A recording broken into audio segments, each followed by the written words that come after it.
that's a Sactown thing. Talking about us, it's a bounce out thing. Must they forgot we some Sacramento Kings. Whole squad going crazy, yeah, we back with it. Northern Cali going crazy, one sack winning. If you doubted us then, ain't no backspinning. This is real right here, ain't no catfishing. So tell me what you see now. Coming down the lane off the rebound. It's 9-16 now. Look towards the sky like the beam now. Tell them like the beam, like the beam now. You can tell them like the beam now. Tell them like the beam now. You can tell them like the beam now. Tell them like the beam, like the beam now. You can tell them like the beam now. Tell them like the beam now. If you reppin' that Kings like the beam now. Sac proud, make sure everyone knows. Let me tell you how this thing really goes. Yeah, we travel deep, whether we home or on the road, we lit. You don't want that smoke, we the team of the year. We shaking things over here, don't doubt, we believe over here. We don't bleed over here. And let me just speak real clear, only deal with real kings over here. So tell me what you see now. Coming down the lane off the rebound. It's 9-16 now. Look towards the sky like the beam now. Tell them like the beam, like the beam now. You can tell them like the beam now. Tell them like the beam now. You can tell them like the beam now. Tell them like the beam, like the beam now. You can tell them like the beam now. Tell them like the beam now. If you reppin' that Kings like the beam now. Keegan.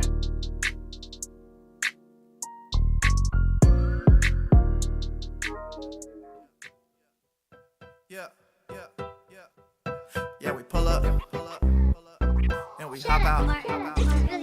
Yeah, we pull up, and we hop out. Yeah, we pull up, and we hop out. Do our dance, then we bring the whole block out. Yeah, we pull up, and we hop out. Do our dance, then we bring the whole block out. Yeah, we pull up, and we hop out. Do our dance, then we bring the whole block out. Yeah, we pull up, and we hop out. Do our dance, then we bring the whole block out. What's up, Kings fans? Don't forget to smash up that like button, hit that subscribe button. We're going to get the show started here shortly. Dropout, can't deal with no phonies. Flow like baloney, ain't no game round here, homeboy. This ain't Sony. They said they gon' show me. It's me, not on me. Ha, you don't know me. Call the game, what's up now? They hating from the bus now. Been doing this T-Pain, drop the up down. Oh, I'm on the hunt now. Tell me what you want now. Yeah, I do my dance when you see me in the touchdown. Yeah, we pull up and we hop out. Do our dance, then we bring the whole block out. Yeah, we pull up and we hop out. Do our dance, then we bring the whole block out. Yeah, we pull up and we hop out. Do our dance, then we bring the whole block out. Yeah, we pull up and we hop out. Do our dance, then we bring the whole block out. Yeah, when we pulling up, my nigga, let me know. And if the haters hate, we finna let him go. Pull up, pop out, two-step, hit the torpedo. When we do our thing, homie, don't let your shorty go. Everywhere we go, we do the stupid dance. I've been doing this since Soulja Boy taught y'all the Superman. Always showing love, we play the stupid jams. Hit you with them shots and got the kind of aim that Cupid has. We ain't never scared, we don't play about it. Keep the party going, give a damn what they say about it. Gotta keep it simple, this for everybody. Ladies and the homies, it's a function, we don't care about it. Lapping in the whip, got the speakers going crazy. Black party lit, family geeking, getting wavy. Grannies to the uncles, to the nieces, to the babies. We gon' get it cracking like a weekend. Yeah, we pull up and we hop out. Do our dance, then we bring the whole block out. Yeah, we pull up and we hop out.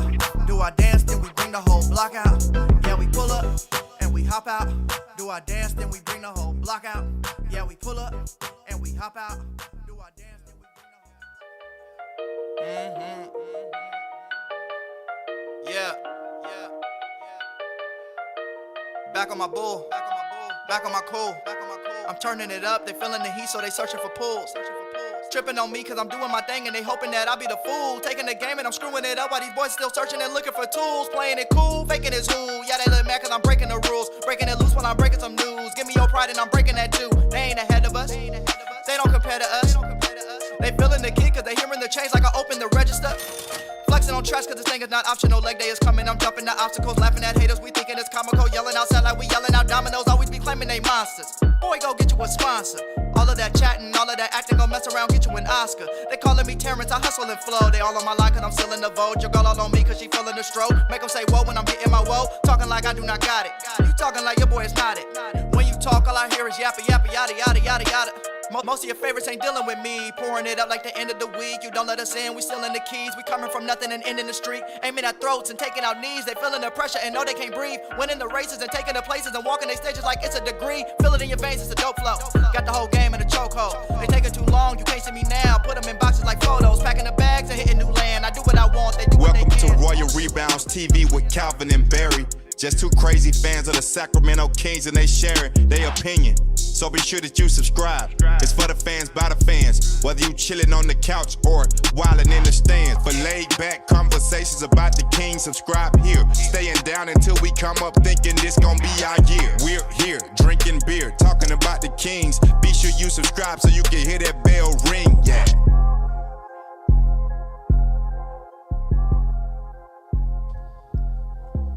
What's up, Kings fans? Welcome back to Royal Rebounds, the Sacramento Kings YouTube channel for fans by fans. If you're a Kings fan, don't forget to smash up that like button, hit that subscribe button. We're live after every single Kings game. Yes, we are live today after the California Classic. And we talk about your Sacramento Kings. I want to give a quick shout out to everybody here in the chat on YouTube, especially my Royal family members, Matthew, Alfie Man, Brian. Good to see you all here. Welcome in, welcome in. Also, Jeff the Lefty is here, Ivan, Central Valley Kings, Gilbert, welcome in, and another Brian. So welcome in, everybody. Hopefully you're having a wonderful Monday. Yes, the Kings did get their revenge today against the Golden State Warriors. Not as sweet as a win in the previous matchup would have been, but hey, Kings win 194, a great way to start off the California Classic at home for the Sacramento Kings. Calvin, how are you doing this beautiful Monday? I'm doing great, man. Basketball is back. It's you back. know, in some capacity anyway. Did it ever but leave? It's good. No, I guess it never really left, but at least there's an actual game that you can watch now, and it's not just speculation and you know, who do you want to sign and all this stuff. You can actually look at some real basketball being played, which is fun, and Kings win, so light the beam, right? We got the chain. Yeah. Feels good to say that I again. think I've seen a T-shirt or two that says basketball never stops. It's Basketball kinda never sleeps, how all of I that feel. stuff. Well, yes, absolutely. Yeah. Speaking of which, did you get to play ball today at the gym? I did not go today. Okay. I didn't go either. I went for a run, and then I was like, oh, snap. I was supposed to go to basketball. And then I got back to the house and I had a couple missed calls from Ethan. I've had a lazy 2 days off. Last week was a lot. Did a lot of stuff, worked really hard. So I took it very, very easy today. That's great. Yeah, that's good. You got to do that. Always good to do that. Brian says, who still wants Keegan traded for every shiny new toy flavor of the month that the Kings can't afford? Raise your hand, because I am definitely not one of those. Never was, never will be. And hey, I'm going to hit the button here. This is my favorite button, Calvin. Can you guys respond in the comments? I'd love for it to give me the power of the Kings announcer. But let's see it. Let's see it. Keegan Murray. Definitely heard that chant tonight. Keegan, dude, do you see that first dunk he had in this game? First points of the game for him. It was awesome. I think he 25 points tonight. 29, I think is what he finished with. I'm having a problem pulling up the box score of that game. I was able to find it during the game, but now it's really hard to find. Yeah, it doesn't seem to be on ESPN or anything, or on the ESPN website. Jeff, I am tan. Yes, we just adjusted the settings on the camera so you guys don't feel bad. All right, Calvin. We got a ton of stuff to talk about today regarding the Sacramento Kings. Obviously, the Domas extension, Alex Len, Sasha now signed with the Kings, and a couple other moves. But before we do that, any other NBA news, things going on that you think the audience should be aware of in general? Well, I mean, I think most of us, are following all the major stories pretty closely, right? I mean, at this point, there seems to be two storylines on the national level for the NBA, and that's where does Damian Lillard end up and where does James Harden end up? Seems to be the last two dominoes to fall, and I don't know if any of us are really going to know the answer or even have an idea of what the answer might be until it happens. So, what are your thoughts regarding those? Where do you think those guys end up? Are you set that both of them are leaving their teams? Do I believe that they are? Yes. Well, yes. Both of them have officially asked to be traded. Okay. So, I find it hard to believe that they won't be. James Harden is a little bit of a more interesting one to me, or not interesting, but like I think that the probability of Damian Lillard being traded is higher than the probability of Harden being traded. But where do they go? I'm not really sure. Both make a lot of money. It's going to be hard to facilitate a trade. Both trades probably need 3 teams involved in order to, equal out all the equations. The only thing I really want to say on it is I think that the front office in Portland needs to get a little more of praise than they've gotten so far for how they've handled and approached this offseason this summer. They've been in a really difficult situation compared to a lot of front offices here, with Damian Lillard saying he wanted to stay there. They want to build around him.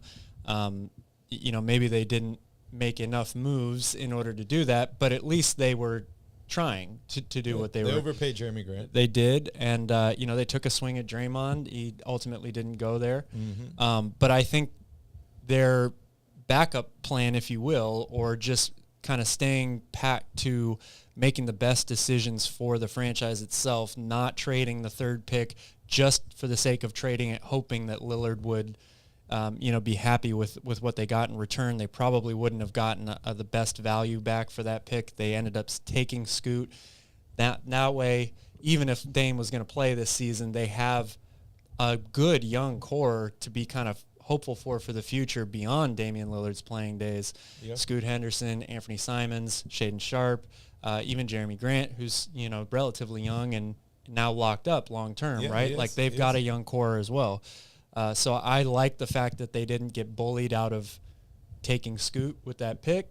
And I also like the fact that they're not being bullied by Damian Lillard now that he's requested to trade. Everybody knows he wants to go to Miami.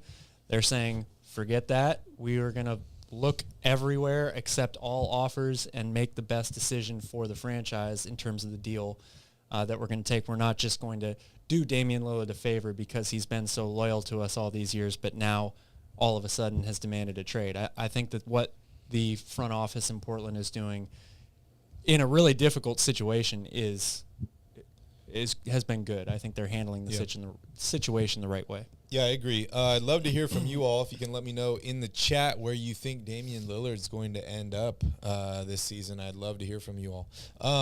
Do you think they're doing the right thing? I mean, you mentioned Damian Lillard's been so loyal to them in re-signing contracts. Do you think that they should help facilitate a team or a trade to a team that he's okay with? Obviously, you don't want to give him up for nothing, and you want to get as much as you can back. But is it doing him dirty to trade him to the Houston Rockets or some team that just can give up the most, but he has no chance of winning? I don't think that. Because then he'll be in the same position or worse than he's currently in. Well, that's true. But I think, yes, Damian Lillard's been really loyal to them. He has said repeatedly that he wants to win in Portland. And I see both sides here. But I think if you're the Blazers, you've done everything that you can for him. You've paid him so much money. I mean, he's going to have made close to $500 million, I think, in terms of his total contracts. That's basically just playing in Portland, even though he'll finish this contract somewhere else probably. But they've given him the keys to the city. I know they haven't done a great, maybe the best job they could have in terms of putting a competitive roster around him, but they made the playoffs 8 straight seasons, which was the longest tenure in the Western Conference for a while. They made the Western Conference Finals. Pretty well. Trading C.J. McCollum was a bit of an interesting move. But again, Portland is not the place that has been super attractive for big-name free agents either. So it's not like you can just say, oh, well, they should have just gone out and spent money and gotten a big-name player to play with him. It's not that easy. So I think that they've done everything that they could to make sure Dame was happy and give him partially what he wanted. It didn't work out in the end, and I think it's okay to have both sides be like, all right, we're going to split ways, but we are still going to do what's best for the organization here in return. It'd be a real bummer for Dame if he gets traded to a team that's not even as good as the Portland Trailblazers. That would really be a bad situation for him, right? Because he loves Portland. The only reason he wants to get out is to have a chance to win a title somewhere. And if he takes a step back, goes to another team, that's really, really tricky. Well, that's the risk that you run if you demand a trade. It is. The team doesn't have to trade you to the team that you want to go to, unless you're Bradley Beal and you've got a no-trade clause. Get a no-trade clause. That's the moral of the story. All right. Want to talk about the Domas extension, but before we do that real quick, just want to remind you all, the California Classic is currently happening. It's today, and it is Wednesday. Will be the second set of games. There's also the Salt Lake City Summer League, which is July 3rd today, the 5th, and the 6th. So no games on July 4th tomorrow. And then the NBA 2K24 Summer League in Las Vegas starts July 7th and goes from the 7th through the 17th. So if you want to watch some of these young guys play, if you want to see some more Kings basketball, make sure you stay tuned to all those games. All right, Calvin, let's dive here into it. Actually, real quick, I'm just gonna brief real quick. If you weren't paying attention today, the Lakers lost to the Heat 107-90. Not going to recognize many players there that were on the court. Hornets defeat the Spurs defeat the Hornets 98-77. A lot of young talent, as Calvin mentioned in a text to me earlier on the Hornets that was playing in this game. Make sure you catch that. And then the Kings just defeated the Golden State Warriors 100-94. Calvin, let's talk about the Domas extension. I mean, I don't see how you can't be thrilled if you're a Kings fan. This was, given the moves that the front office had made prior to this, this kind of was the big looming question, right? Like, this is why you trade the 24th pick in Rashawn, to get that extra salary so you can take care of this now. Some people wanted them to spend the money on other free agents, but I think this is a great move. I forget who said it on Twitter. I wish I could give them the credit, but thought it was a great quote. That Monty got all his homework done first and handed it in early this offseason. He checks off all the boxes. The young core is all, locked up now through at least the 25-26 season for most of them. So, and when you realize or hear the report that Sabonis took less money so that there would be, or not the maximum amount of money that he could have taken with this deal, so that the Kings would have roster flexibility and salary cap flexibility in the future. Yep. It just continues to be more positive vibes, and that culture that we felt was being built at the beginning of it last season. Mm-hmm. It's starting to continue on now with this group. So I think it's all great news. Charlie Wembayama is 7'3.5". You got to get your stats right, buddy. Yeah, I mean, so if Sabonis really wanted to get the most money possible, he could have waited until next offseason where he became an unrestricted free agent. He could have signed a new 5-year deal with the Kings, or signed a 4-year deal with another team for max money. He did not do that. This was a 5-year, $217 million extension, and it's also a little bit of a negotiation or a renegotiation in terms for next season. You don't see this a lot in basketball. This is mostly something you hear about in like football, sometimes rarely in baseball, but you don't hear about it much in basketball. And the interesting part in this, as many of you Kings fans know, during the draft, a lot of people were pissed off because we traded our first-round pick and Rashawn Holmes to clear some salary cap space. And many Kings fans, myself included, were hoping for a big-name player to be joining the Kings. It didn't happen. I'm okay with it. I hope you guys are okay with that. But the Kings found a way to at least alleviate some of that stress and use up a little bit of that cap space. So what they did was they renegotiated Sabonis's next year on his contract, which I believe he was scheduled to make about $22 million. They upgraded that to $30 million, and then they tacked on the rest over the next 4 years. So it's a little bit of a front-loaded contract. It's 5 years, $217 million, soaked up a little bit of the extra cap space this season to give them, like Calvin said, a little bit more flexibility in the future. But this is a home run for me, for the Kings, for Sabonis. Last offseason's big move was re-signing De'Aaron Fox. I think they needed to do the same thing this offseason with Domantas Sabonis. And obviously, one season is not a huge sample size, but it was night and day difference this year, Kings versus last year, the year before that, and all that stuff. So very happy about the Domas extension. Yeah, absolutely. I mean, this feels a lot like the trade deadline, which, again, from last year, depending on who you were either happy with what the Kings were doing or you were pretty disappointed because you felt like that it was the time to strike and add to the roster. This front office and the coaching staff has pushed all the chips in on the table that they're betting on this group. They like this group of players together, and the idea that they can grow together. So getting all of them under contract and having this flexibility now years down the line when guys like Keegan Murray are going to need to be extended, Kevin Huerter, Monk, all of that, there will be more money available for those guys. So I think it's all win-win right now. Jesus says we have a 5-year window. I mean, 5-year window sounds great, but I hope we have a little bit more than that. We got some young guys on this team. So Calvin, I mean, is Sabonis worth this contract? Would he get this contract if he remained with the Pacers or with another team?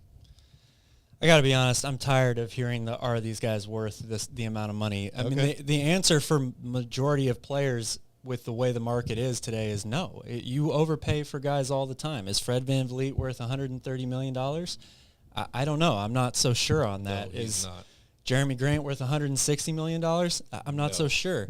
You can just go down the line. The market is just going to continue to inflate, and there's more money coming in. I mean, we're going to see a $500 million contract for an NBA player in the next 5 years, I think, because of how much money is coming in. You shave your head if that doesn't happen? No, I'm not going to do that. But I just want to make that point that you need to stop focusing on how much money these guys are getting paid, because that's just the way that contracts are going in the NBA now. Okay. That's what it's going to take to get deals done. It is what it is. So is Sabonis worth $200 million? I say yes, because of what is going on in Sacramento right now and the fact that they really needed to get him locked up. But the money is just going to continue to increase for all of these guys. So, yeah, for me, I say hell yes. He's worth it. Just the difference, like I said, we've seen in one season with the Kings, having him there. The dude is extremely reliable. He's healthy. He plays through injuries. And he does it every single night. So very happy to see Sabonis returning to the team. And yes, he is worth it, in my opinion. He is worth it. Now, he's Calvin, 3-time All-Star, All-NBA player. led the league in rebounds. Yeah, second in the league in triple-doubles. Yep. And he's making less money than a lot of these guys. Tyrese, $260 million. Yep. LaMelo got the max extension. Anthony Edwards today got the max extension. I'm not saying that those guys aren't worth it either, but this contract for Sabonis almost feels like a friendly or a nice contract compared to some of the other deals that you're going to see around out in the league. I mean, in today's NBA, you got to be willing to open up the checkbook, because if you don't, someone else will. You need at least 1, 2, sometimes 3 guys to build around.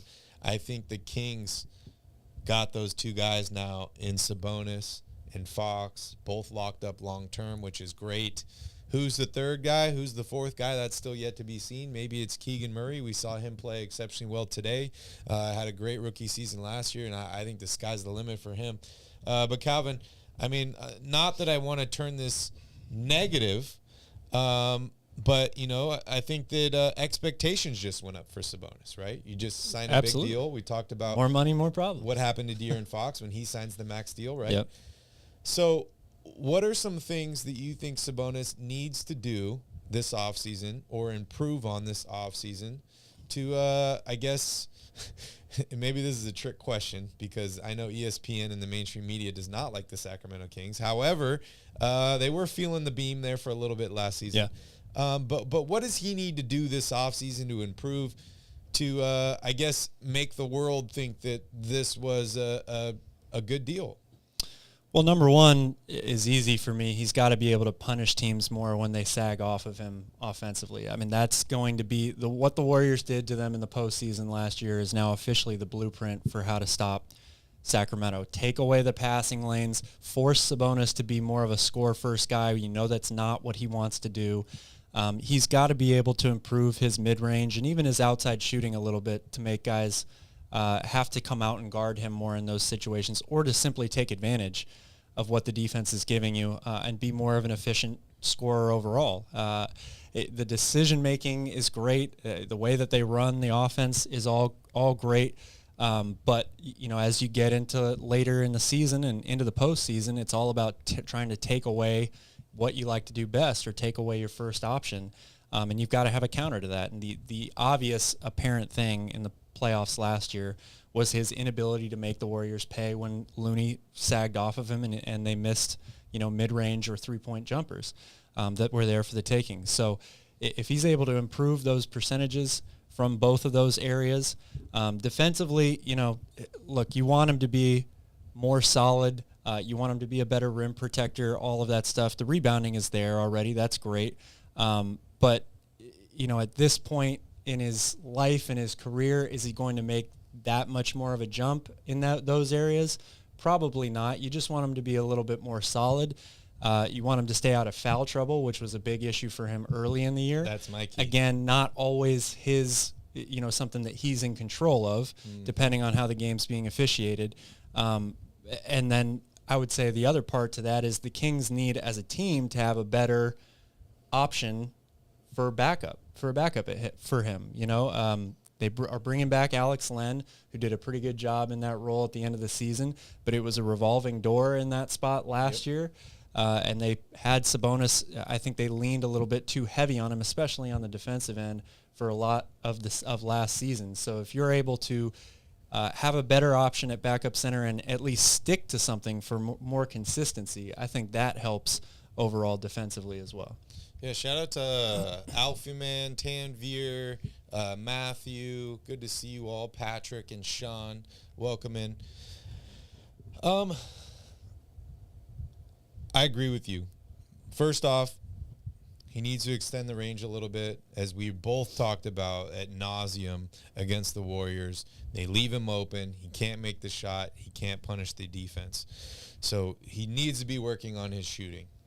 Now I'm talking about mid-range, a little bit of three-point shooting, also free throw shooting too, because we saw him miss a ton of free throws last year, in not so good moments either. I 100% agree. I 300% agree with staying out of foul trouble. Yep. I think that's going to be huge for him. Part of that's conditioning, right?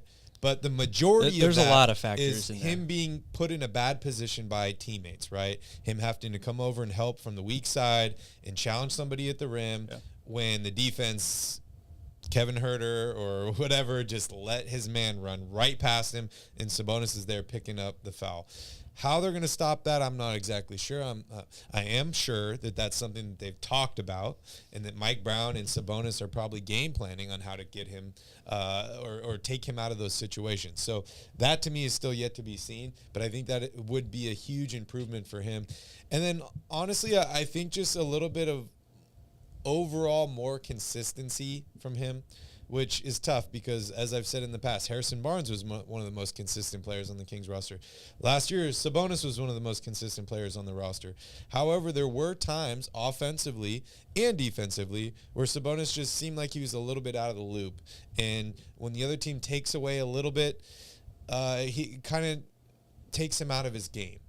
And I'd like to see him find ways to stay involved or be involved when what he's normally doing is not working, and teams take that away. So I would put that in the consistency category. Maybe you disagree. But I would just say, in terms of what he brings to the court every single night, he's got to find ways to stay involved and be consistent with the effort when they're taking away things that he's really good at. Yeah, absolutely. And I think, in some regard, we are being maybe a little bit too hard on him, as Avery is pointing out here. I don't think that he has a bad shot. He just has to be more consistent with it, not just in the playoffs, but he missed, a fair amount of those open shots throughout the course of the regular season. So it's you can't base all of this off of one postseason series. I mean, that's the playoffs, right? Like, the moment is big, the lights are brighter. And they went toe-to-toe with the Warriors for 7 games. So they're very, very close. I just think that would have been probably the easiest or one of the easiest ways that the Kings would have won that series was if Sabonis was able to knock down more of those shots when they left him open, because they were clearly trying to take away everything else in the offense. So, again, he's got all the tools. It just needs to be there a little bit more consistently and taking advantage of those opportunities more often rather than looking for the pass first or the playmaking first. I would also say, finding a way to keep yourself fresh and full of energy as it gets later on throughout the season. I mean, obviously we've seen him get beat up a ton, right? He had the thumb injury. He got poked in the eye. He got beat up. You saw the eye during the playoffs. You see him get stomped on, stuff like that. One thing I really noticed watching LeBron James early in his career is it seemed like when it got closer to the playoffs, he would kind of run out of gas. Yep. And I'm not saying the same thing happens with Sabonis, but you could tell he was getting tired there towards the end. Yeah. And I don't blame him, right? Like, it was a brutal season. You're basically dragging a team to the playoffs that hasn't been in the playoffs in a really, really long time. And you got a bunch of newbies around you that have never been in the playoffs. So I would like Sabonis to find a way to maybe conserve a little bit of energy, try and figure out how to have a little bit more towards the end of the season. Well, again, more depth, guys taking next steps, improvements in their game, like Davion, like Keegan, even Kevin Huerter and Malik Monk, those guys getting better. That helps take a little bit of the pressure off. And then rebounding. It was the biggest thing all season long. Obviously, Sabonis is not the issue with rebounding, but that's part of maybe what would keep him a little fresher, right? Yep. If he didn't have to take on an entire team on rebounding possessions offensively and defensively. So, yeah, that's going to be hard, right? Because it's like we want you to stay out of foul trouble so that you can play more minutes, but we also want you to be fresher. Right. We want it all. We want it all here. And, of course, not disappointed in Sabonis at all. We had an incredible season. Happy to have him on the team. We're just looking at some ways that he can help improve, right? There's always room for improvement. Very, very happy to have him on the Kings and have him back for next season. Quick question from Patrick. Do you guys think Keita will get in the rotation next year, Cal? I think it's going to be about the same as it was last year. I think he's still a two-way player. To me, I know I've seen a lot of people speak very highly of him playing tonight. And look, he had some good moments today. The things that he was advertised as coming out of the draft are still there, right? Like, he's a huge, huge body who's very, very in tune defensively, challenging shots, challenging the rim, or protecting the rim. Offensively, he is still so far away from being ready to play in the NBA. Yep. He's got so much size, and he had great games in the G League last year. But when you're that big, if you play against lesser competition or inferior competition, you can look much, much better than you actually are. And I feel that there's still a lot of that going on with him when I watch him play. Yep. And then you can see it when he plays with the Kings in a regular NBA game. I'm not saying that he can't do things to help the team or get them wins, but if you're in the position where you'd rather see him as the backup ahead, and I'm not even a big Alex Len fan, but if you want to see him ahead of Alex Len, that's a huge mistake in my opinion. Yeah, I like Keita. I root for him. I want him to do well, but I'm in the same boat as Calvin. I don't even know if he touches the floor for the Kings this season. He's just not quite ready. And like I said earlier, I think the expectations, not only for Sabonis have changed next season, but the Kings have changed, right? Going into last year, there was like, we're just going to give this thing the best effort we can. We're going to try and, end the streak, figure out how we're going to get in the playoffs, maybe playing.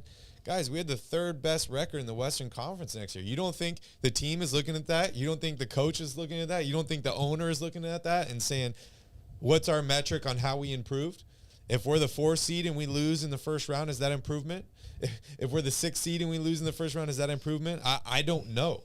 But I'm sure as hell the expectations this year are going to be higher than they were last year. You brought up Alex Len. I guess we can just announce it here. Alex Len is returning to the Sacramento Kings. He did sign the vet minimum, $3.2 million, and he's back. Calvin, give me your thoughts on Alex Len. He's back again. Guess who's back? Guess who's back? Alex Len.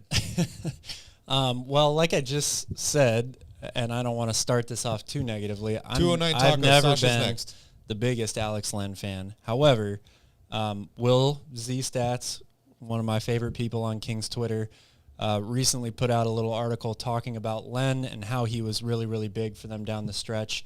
Actually was their best defender at the rim in terms of field goal percentage for the course of the regular season. So I think if you're going this route of, people are using the term run it back, but if you're going to go that route of were looking for this main group to stay, get another year of continuity together, improve together, he was a really viable option for them at the end of the year as the backup five. And again, when you've got Sabonis, you don't need somebody to come in. You're not expecting your backup five to produce XYZ numbers, 15 points, 10 rebounds, all of that stuff. You're just looking for somebody who can hold down the fort while Sabonis is either in foul trouble or needs a rest, somebody who is a reliable rebounder, a reliable shot contester, if you will. I wouldn't really call Alex Len a guy that's known for blocking shots, but again, his timing is good. I think that he moves pretty well for a guy his size, covering ground inside, and is able to challenge a lot of shots. So the fact that he is already familiar with this team and with the offense, what they do, I think that that's definitely they could do a lot better than, or do a lot worse than bringing him. Definitely not Alex Len, says Charlie. I mean, look, I think that Alex Len in this role, there are guys that I definitely wanted to have ahead of him. Yeah. But the Kings didn't have the money to pay for those guys. So if you're going to use the money somewhere else, I think it's fine to have Alex Len back there. I'm definitely more okay with him than Keita, that's for sure. Yeah. Yeah, it's interesting. Like I said last offseason, I think the Kings really prioritized chemistry again this offseason. Like I just mentioned, you could bring in Mo Bamba, or you can keep Alex Len, who already's played with this Kings team. And, you know, they do very similar things. Maybe you'd say, oh, Mo Bamba's younger, he's more athletic, stuff like that. But I think they've really prioritized chemistry. You could see this with the Chris Duarte acquisition, which we haven't even talked about yet. Him and Sabonis had a lot of chemistry going in Indiana before Sabonis joined Sacramento. So an addition of him could help Sabonis in a couple different categories, both offensively and maybe even defensively. But I think adding in or trying to keep chemistry by bringing back a guy like Alex Len, instead of going for a guy that's maybe equal or a little bit better but has no chemistry, I think has been key for them. So I think that's another reason why. Let's talk a little bit about Sasha Vezenkov. He signs a 3-year deal with Sacramento, 3 years, $20 million. I thought that's a pretty reasonable contract for him. And he is the EuroLeague MVP and also one of the best players in Europe and won Europe Player of the Year in 2023. He's a 2-time Greek League champion and made the EuroLeague first team in 2022, also lost the championship this year. Calvin, Sasha Vezenkov, very big mystery for the Kings and for many Kings fans. This could be the offseason acquisition that all Kings fans have been clamoring for, or he could be another rotation player that doesn't quite work out. Where are you sitting at on the bus? I guess I'm somewhere in the middle of that. I think from what I've watched of him offensively, I think this is a no-brainer. Like he'll fit in with the way this team runs their offense almost perfectly. His release is lightning quick. He's got incredible range. He took some shots in the EuroLeague last year that, if you didn't really have any idea who he was, or you were watching him the first time, you'd be like, what the hell is this guy doing, and how is he on the court? How has he not played his way off the court onto the bench? But they go in pretty regularly. So I think in this offense and in the NBA, with how spaced the floor is and how many other shooters are on the floor with him at the same time, he's only going to get better looks than he did already, in Europe. And he moves really well without the ball. He's got great size at 6'9", so he checks all the boxes for me offensively to fit in with this team, especially because, I don't think that they're bringing him in for I don't want to say major role. Obviously, I think he's going to play an important role with this team, but it's not like they need him, again, to be a 20-point-per-game scorer or even a go-to guy that they look for offense. he can just step in kind of like Keegan did last year and take what the defense gives him. That's a great point. I think that that's the exact role that he's going to have this year. He's going to have the rookie role of step in, do things when you can. But I'm really excited for him offensively for the Kings, because there were moments this last offseason, which is crazy to say. This last season, the Kings were on track to be like the best offensive team of all time, broke a bunch of records. But there were moments where the Kings went through long shooting slumps. Herter, Monk, some of these other guys didn't make a single shot, and the Kings would get blown out in games. I think Sasha's going to be a huge improvement in situations like that, where you need a bucket, you need someone to score, maybe even a late game situation. We saw De'Aaron Fox getting double teamed late in one of these games, right? Wasn't able to kick it out, make a play. Harrison Barnes missed a game winner in the playoffs. These are all the shots I think that Sasha is capable of making. How long it's going to take him to get comfortable in the NBA and start making these shots consistently, I'm not quite sure. But he could have a Keegan impact. He could have a Bogdanovic impact. Or as somebody said here in the chat, he could have a Peja Stojakovic impact on this Sacramento Kings team. Yeah, I could see that. I'm excited, dude. I am excited. How many minutes a game do you think he'll get this season, Cal? I mean, that's a good question. It's a good question. I don't know if you can really answer that right now. I think he starts off, relatively low, somewhere in between 15, 17 minutes maybe. But if he plays well, there's no reason to say that he can't earn more minutes than that, right? I mean, but Trey Lyles, similar. The way they use Trey Lyles offensively, I think, is going to be similar in a way to what Sasha is doing out there. How much better Keegan Murray is on a consistency basis will play into how many minutes Sasha gets. And then, Harrison Barnes just re-signed with this team too. So I think maybe people are starting to look towards him having a bit of a lesser role than he's had with the Kings over the last 4 or 5 years.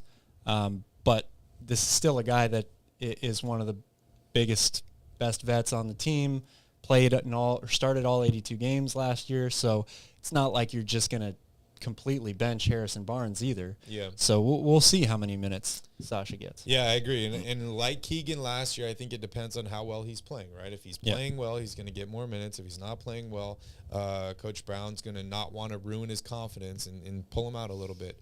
Patrick says he reminds me of Tony Kukoc. Somebody's been watching The Last Dance recently.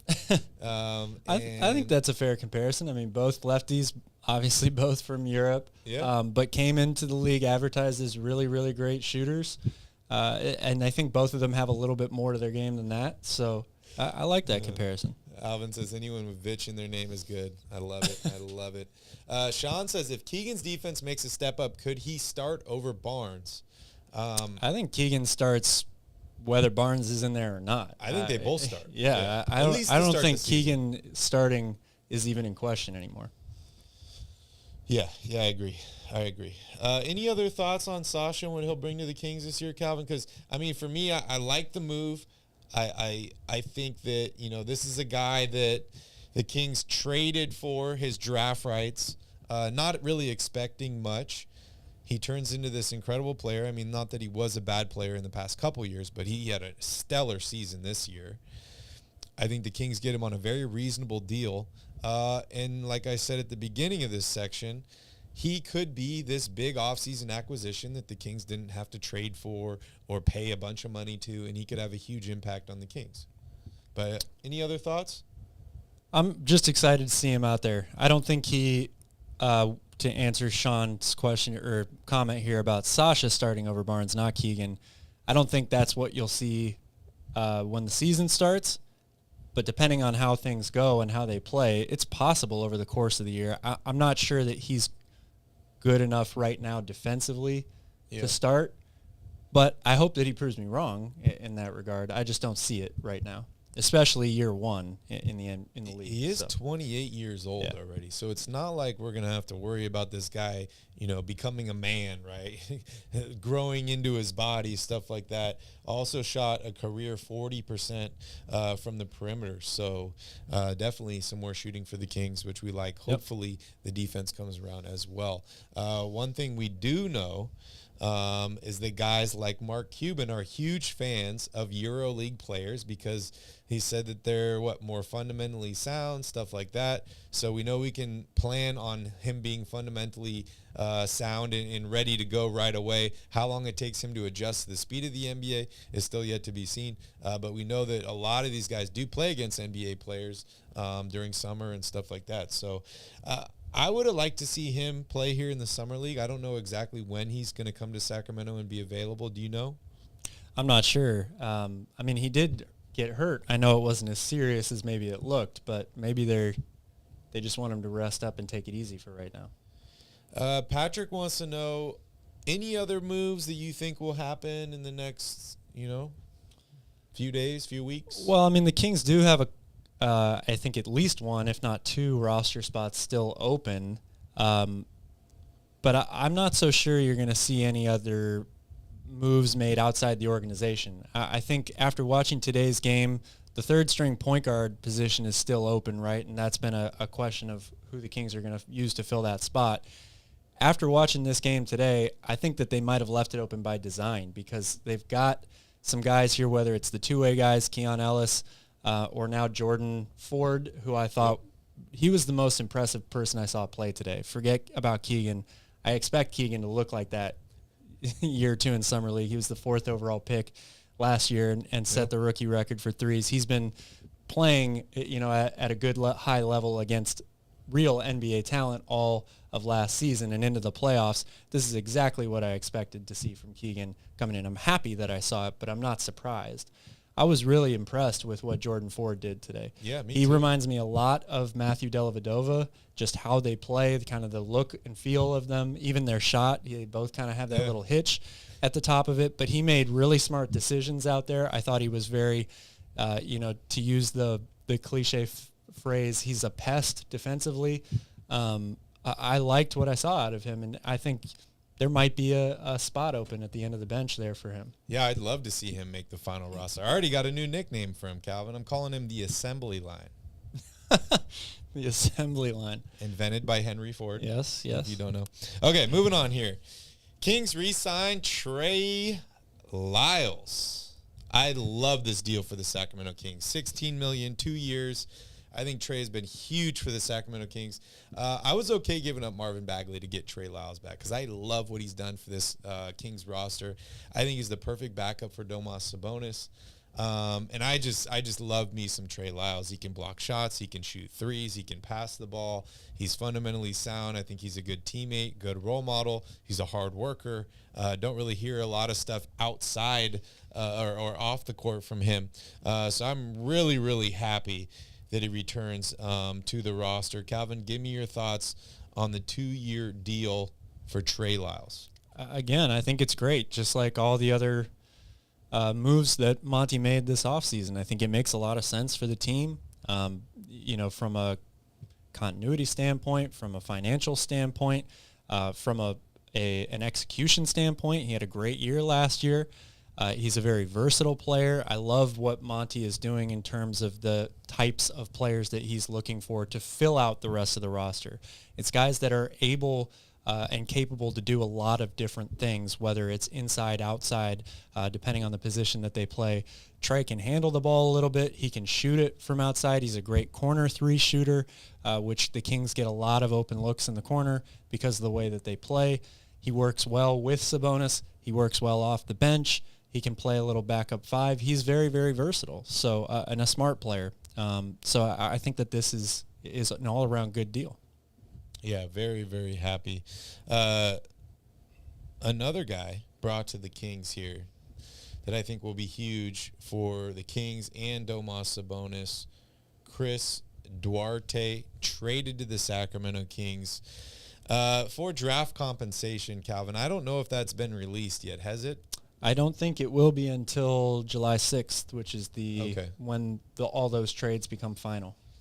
What's up, Derek? Good to see you. So I'm just going to make my comments based on the fact that I think it's a couple second-round draft picks. If it changes, if it's a first-round pick or something like that, I'm going to have to revisit this. But as of right now, I think it's a couple second-round picks. I absolutely love the deal. This is the 13th overall pick in 2021. Had a great rookie season playing alongside Domantas Sabonis. Had a lot of success playing a little pick and roll, pick and pop two-man game with him. I think we're going to see the same thing here in Sacramento. I think this was a low-risk, high-reward acquisition for the Kings. And I love me some Chris Duarte. So I think he's going to have a big impact on the Kings. But, at the same time, kind of like something we were talking about last season, the roster was so deep, it was hard to give minutes to all these guys. So, bringing in Sasha, bringing Chris Duarte and some of these other guys, we're going to kind of figure out who's going to get minutes, right? Are they going to go with the hot hand? Are they going to go with the matchup? What's it going to be? I think this guy perfectly fills in for that Terrence Davis role. But Terrence Davis didn't play for long stretches of last season. So depending on how well he plays, and of course we know he's buddies with Sabonis. Sabonis probably wants him there out on the court. But I think this is a great move for the Kings, especially picking up a guy on a rookie contract. Yeah, I agree. Financially, it makes a lot of sense. It adds to the depth of the team, and it adds to filling out the roster with the types of players that fit well into this system. A guy that, when he's healthy, is a good two-way player, good three-point shooter. When he played with Sabonis, they used him very similarly to how they used Kevin Huerter, and him coming off of dribble handoffs and screens focused around Sabonis. He shot very, very well off of those plays, whether it was a pass from Domas or coming off the dribble handoff with Domas. So it makes a lot of sense from a system and a fit standpoint, and I think it's a low-risk, high-reward move because this is, again, not a guy that you're going to expect to play north of 22 minutes, 25 minutes a game. So give him an opportunity to kind of get his mojo back after having a down year last year with a team that he should get some really good looks and opportunities offensively. Yeah, and the Kings were relatively healthy last year, but they did deal with some injuries. So having some depth like this is definitely going to help the roster survive some of those ups and downs. The current roster as constructed, you have Fox, Huerter, Murray, Barnes, and Sabonis as your starting five. Davion Mitchell is your backup point guard. Malik Monk is your backup shooting guard. You have Duarte backing up Keegan Murray. Sasha Vezenkov is backing up Harrison Barnes at the 4. And then at the 5, you have Trey Lyles and Alex Len. Calvin did mention there are quite a few roster spots that are still available. We'll see how those get plugged and filled. But I'm liking the way this roster's looking. A lot of consistency from last year. And, like we were saying on the last episode, there are ways to improve without bringing in a max free agent. There are ways to improve without trading away half of your roster for a superstar or a guy like the Dallas Mavericks did last season. And they had to overpay him to keep him in the offseason. So I think the Kings are finding ways to improve here. I also think that nobody on this Kings roster is really signed to a bad deal. I think there's a lot of flexibility here. I think Monty was very smart, and Wes Wilcox, very smart this offseason in clearing cap space, going after a couple guys that didn't quite work out. They didn't want to overpay for somebody, but I think they still kept a little bit of roster flexibility here. So let's say the trade deadline comes, the Kings aren't where they want to be, or maybe there is a big name free agent that is available. I still think the Kings have the assets and the flexibility to make a move if they need to. So that's one thing that I really, really love. Yeah, I couldn't agree more. Last one real quick, and then we'll bring up Nick. We kind of gave our thoughts last time, but tell me about Harrison Barnes and the contract extension for him, Cal. I think it's a good move for Sacramento. I know a lot of people are upset with not using that money to get somebody else that was an improvement or an upgrade in the starting lineup. Question about whether it was too much money for a guy that's, getting to be at the end stages or close to the end stages of his career. again, I think that's just the way the market is going. $20 million-ish a year for a role player in a couple of years is going to be an afterthought. So it's not too much money, in my opinion. I think he's very valuable to this team in terms of his experience, his maturity level, good for the young guys, and still a useful player in a maybe a modified role from what we're used to seeing him in over the last few years. If you factor in the idea that the young guys will continue to improve, and Harrison doesn't have to be relied upon to do as much as he would have 2 years ago, I think that this is a good move overall for Sacramento. Yeah, I agree. Well, Calvin, he had pizza tonight, so let's bring him up on stage and let's hear from Nick. Nick, how you doing?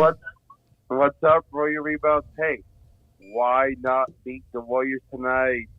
Why not beat the Warriors tonight? You're right. They did. They did Why beat the not? Warriors tonight. Hey, how about this? Fire the laser. Light the beam tonight. Fire the laser! Do you see the purple beam behind you lit? Wow, Nick. That is a beautiful, beautiful purple beam.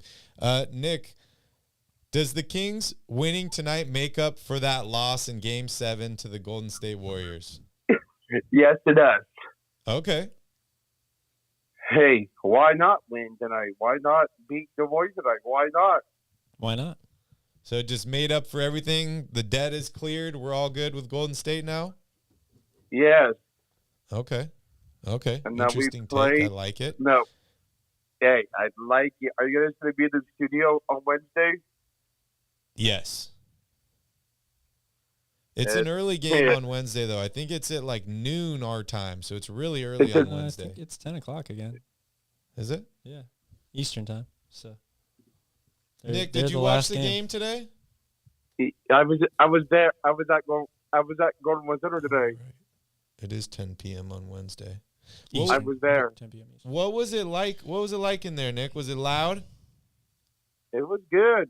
Everybody was saying, light the beam, light the beam, light the beam. They were saying light the beam chant. It was pretty funny to hear Light the Beam chants. Did they light And the that's beam what tonight? That's what they were saying tonight. But the beam was not lit. Oh, they didn't light it. No. We're too good to just light the beam for anything now.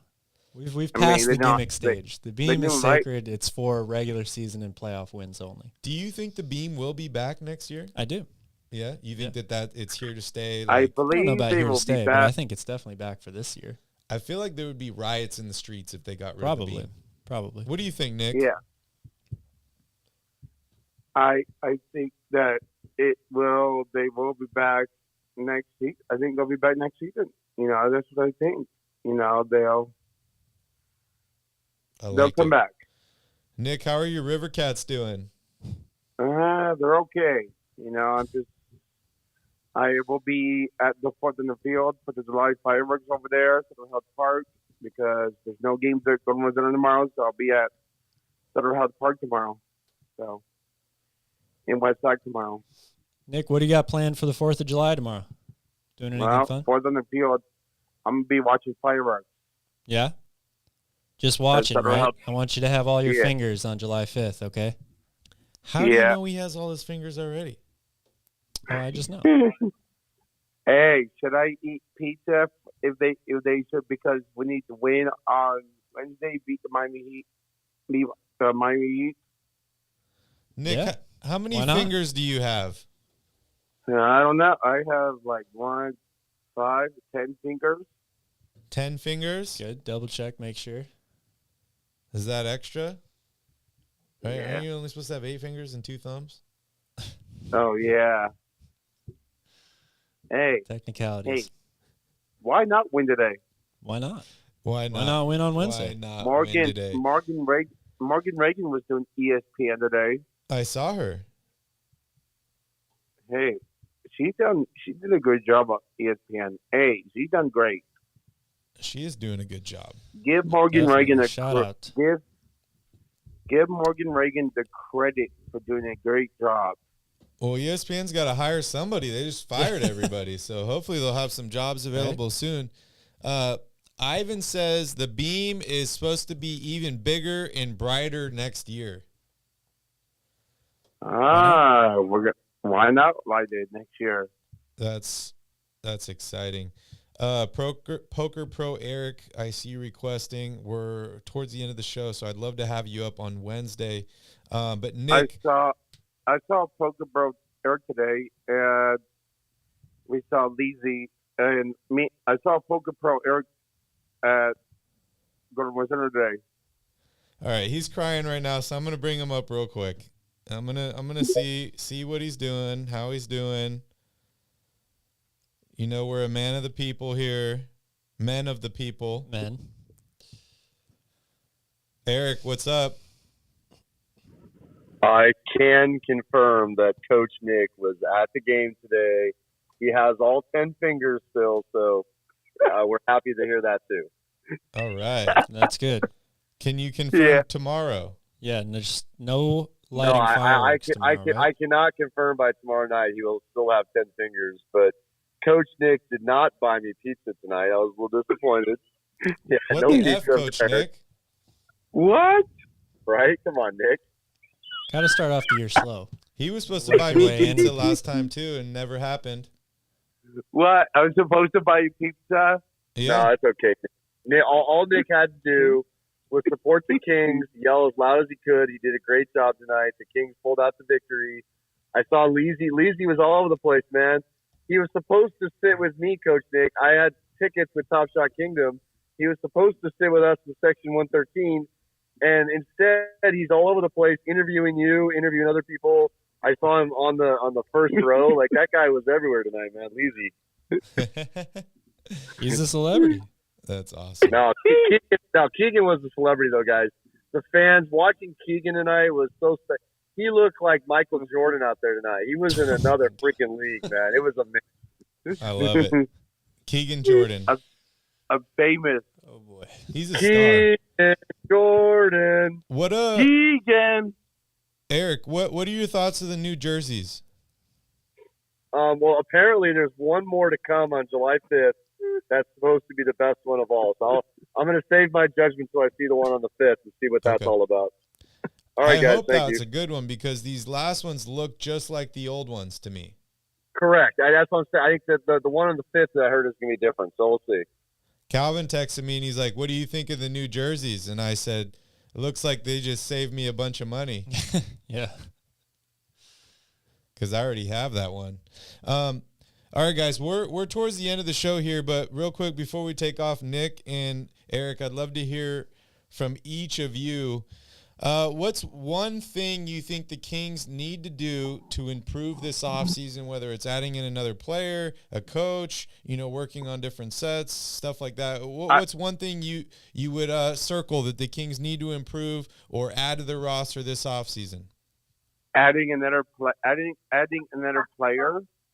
Yeah, can I get one Del Taco and one Diet Coke, please? I was thinking maybe. What about adding another player? Medium, please. One Del Taco, one Diet Coke. All right, thank you. Hey, can you add me a taco on there too, man? You're making me hungry. Yeah, seriously. Sorry, Nick, no pizza here at Del Taco. What do the Kings need to add to become better this offseason? I'll take 2 Del Tacos and a Diet Coke. And one medium. Diet Coke.